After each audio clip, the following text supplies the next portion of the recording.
Oh, well, this is a private video. I put it on Only Me, so it's an Only Me's video. This is so that I don't ruminate about things, but also so that I get them off of my chest because I like to remember things. So I'm reading about, so on the 4th of October was St. Francis Day. My son I named after St. Francis. Um, in middle school, I went to Catholic school, and we said prayers every month. Like we had, so probably for the month of June, in August, and in July. So anyway, each month we read a prayer. So we might have said the Our Father, and we might have said the Hail Mary, and we might have said like. But then one month it was the prayer to Saint Francis, and I thought that was the greatest prayer in the whole world. I was like, it is better to give than to receive. Those things are so beautiful.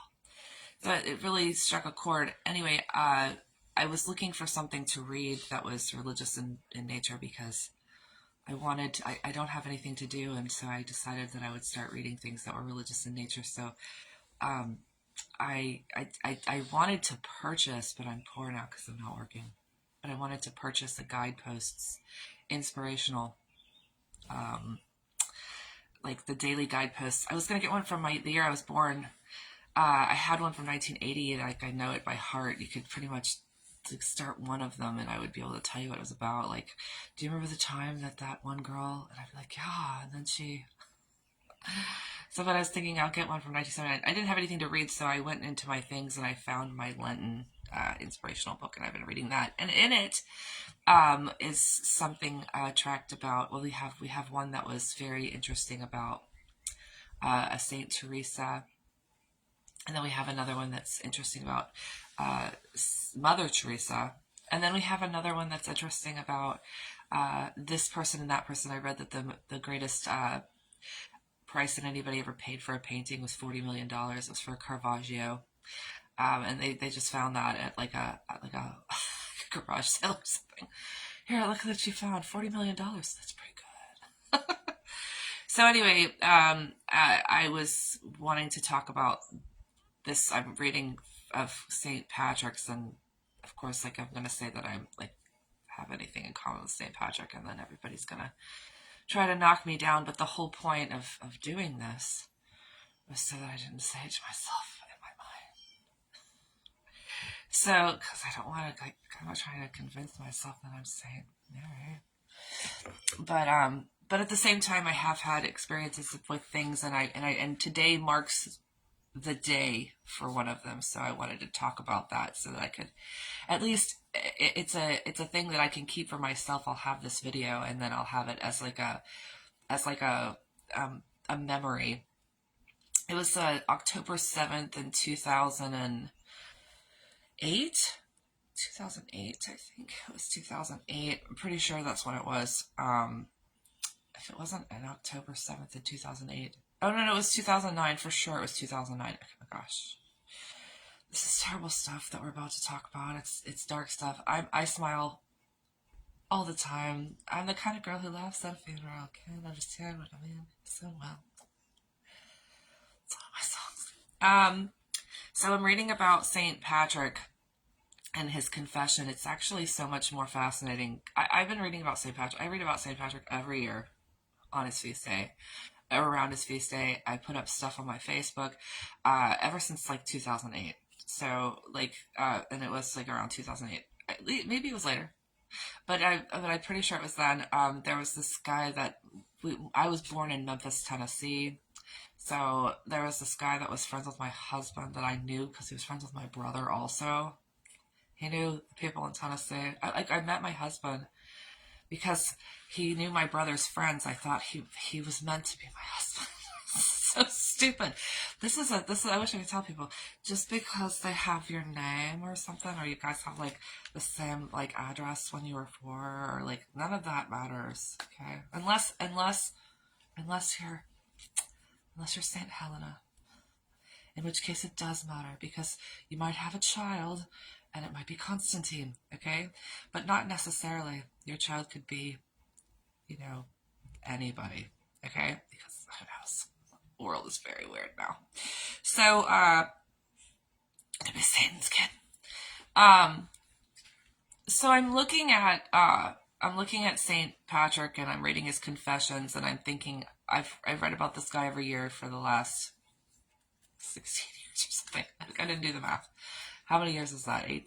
2008, 2018, 19, 20, 21, 22, 23, 24, 25, 17 years. So I've been reading about him for 17 years.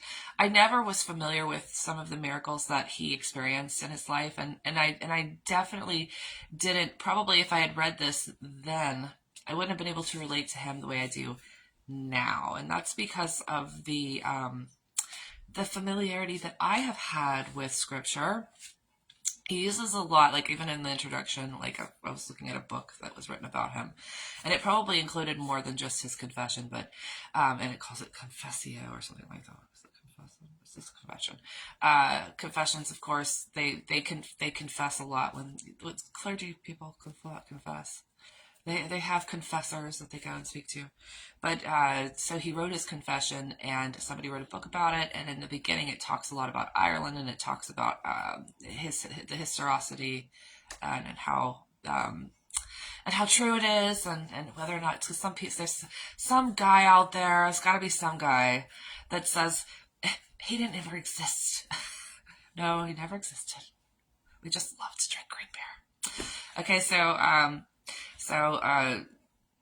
St.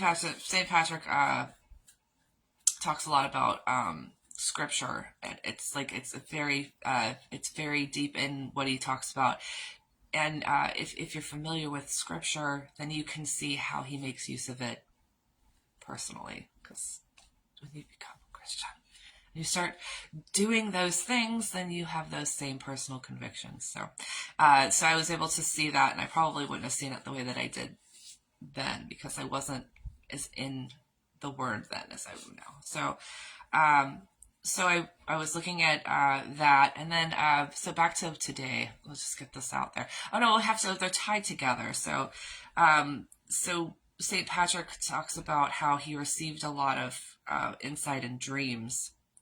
And that was the thing that was unusual. Like you don't hear about that. You hear that there's this one case, like it's like the voice of Ireland, and he receives like a letter from another saint who's carrying around letters everywhere. Like Victoricus is like the mailman for God, and he's got like a bunch of letters in a bag, and he brings one to St. Patrick, and he's like, here, this is your message that you need to give to the people of Ireland are calling you. And that's something that everybody knows. But he talked to Jesus a lot in his dreams, and even at one point visualizes. So like he says, the Son of God is the one that you're talking to. It's like God telling St. Francis or St. Patrick. It's what it reads like. God's like, hey, just so you know, St. Patrick, my son is the one who's talking to you. So that's something that I think that everybody should know about St. Patrick. I mean, I think that's like big news to me. That's bigger news than the guy who's like going around with his bag of mail. Like, God talked to St. Patrick. He received a lot of messages. He heard a lot of talking. It almost is, and he says they came to him in the night, but the way I read it, it's like he was hearing voices or something. You know what I mean? So I'm like, oh, I guess St. Patrick had a very close relationship with God, and he experienced a lot of that. So this is where I'm like, I feel like and then there's the one point where he's sleeping or he's like, looks up, and Jesus is like groaning in the spirit over him, something like that. So it's very interesting. And I think everybody should read it, because it's not even long. You could read it in like an hour. It's really short. I wouldn't be able to read it in an hour because I'm a very slow reader. But if you read, you can read it in like 45 minutes. So it all depends on you. If you can sit through the Star Wars thing, and like the thing is like flying over your head, and you can read it, like an hour and 10 minutes. Okay, so so October 7th, it's somebody's birthday, and it's somebody else's birthday. So we've got 2 birthdays today. And this is my St. Patrick's thing, so I can remember it, but I remembered it anyway because it's like making an impression on me. I haven't finished it yet. I just remember that today was October 7th, and it's like St. Francis's feast day, and reading about St. Patrick, and it's like an important day, and I was like, I have to go and talk about this because then I'm going to be like thinking about it, and it's going to be annoying me because I'm going to be like, I just like, I can't have like constant conversations about my business in my head. So there's my cousin, the year before my cousin passed away, my children went to go live with their father in Atlanta for a little while. And while they were gone, I was with my husband and we were spending the night together. And he and I like were sleeping, but like I wasn't really wearing anything. Like I was, not, I was scantily clad. And because my kids weren't there, and so I had a dream, and I know that it happened at the same time as the dream. I don't know why I know that it happened at the same time as the dream. I might have written it in a journal or something. I think I might have written that in a journal, but then so I had a dream, and in the dream he had died or something. Something had happened, and I picked up the phone, and it was the hospital that was called. The hospital called me and told me what had happened. And it was really sad, and I woke up and I was very sad. And then I woke up, then there was like a voice that said, you're not in, the person that you're in bed with isn't your husband. Get dressed because you're not in bed with your husband, which was so weird. And I was like, God's talking to me. And that's the only time that ever happened to me in my whole life. It was like very weird. So I, up to that point, I was never like experiencing speeches from God or anything like that. So I got up and I got dressed, and it was like a very memorable experience from the first to the last, because we got the dream where he like got the call, and then so anyway, let's fast forward to the next year. My cousin's in the hospital and she's extremely ill, and she's like, we're praying for her nonstop. I had my Christian professor at my school pray for her, and everybody else I could think of, because I was having a hard time praying for whatever reason. Like I was having a really, really hard time praying about it, and I was upset because, and that was something that was in my inspirational book from 1980. If you're having a hard time praying, I was so glad when I got that book. I thought it was such a nice thing, because I would have felt guilty for the rest of my life, maybe, but then I was like, I had another person say I was struggling. My third child was like born blind or something, and they couldn't pray about it. And then it was like, if you're having trouble, get people to pray with you and for you. So my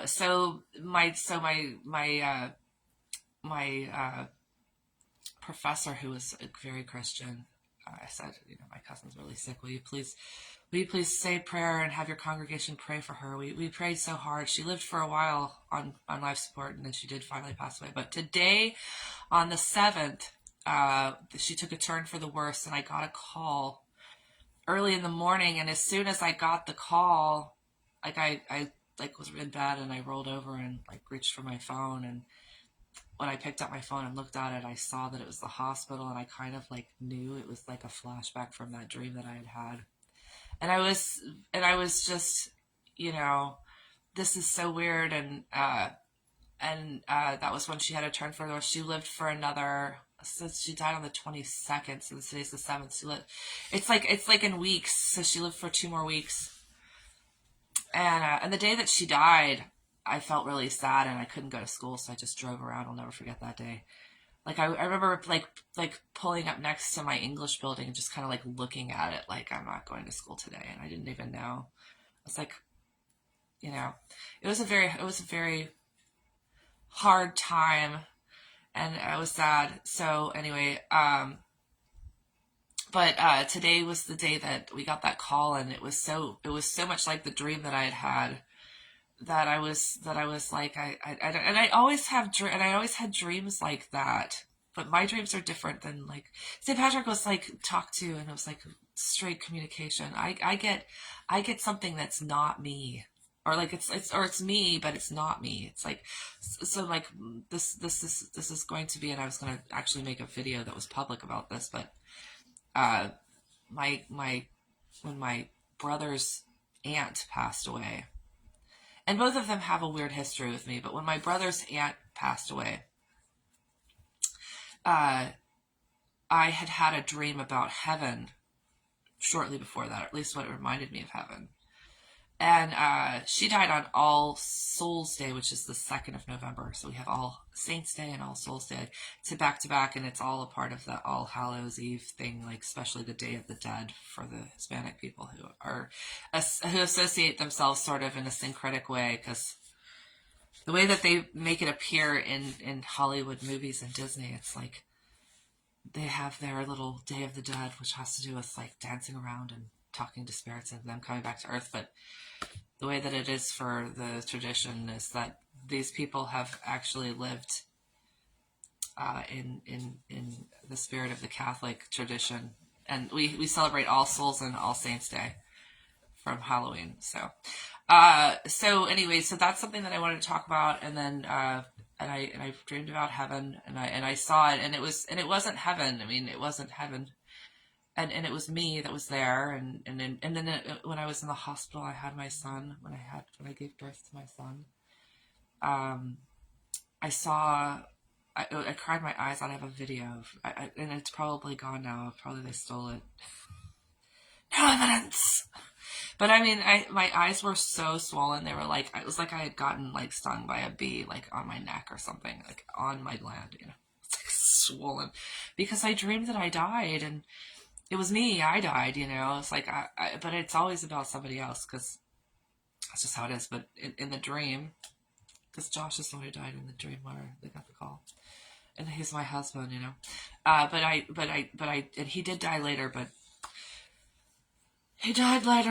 I got the call at my grandmother's house on Christmas Eve. As soon as we walked through the door on Christmas Eve, after we'd opened our presents and had made merriment and drank wine and ate delicious dandies. We went home, and I got a call, but this is different. So this is me, and I'm like, I'm outside, and I'm like walking along, and I'm in a parking lot for whatever reason. This is like the three things that I saw, and then like there was a field, and it died.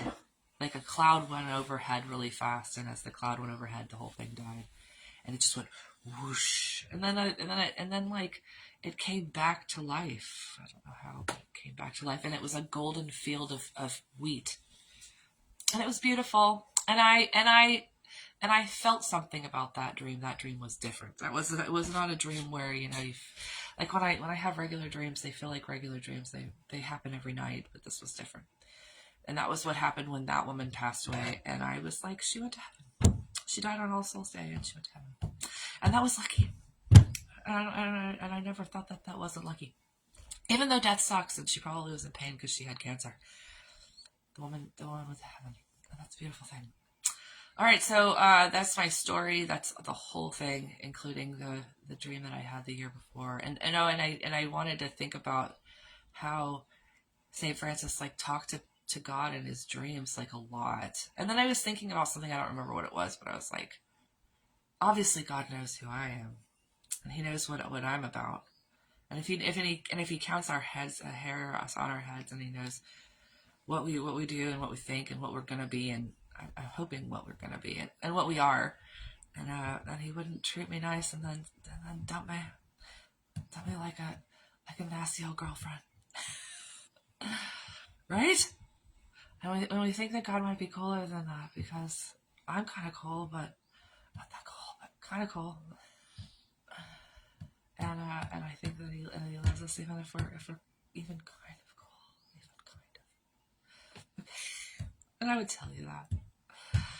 And you can laugh and not laugh, depending on the situation. Okay?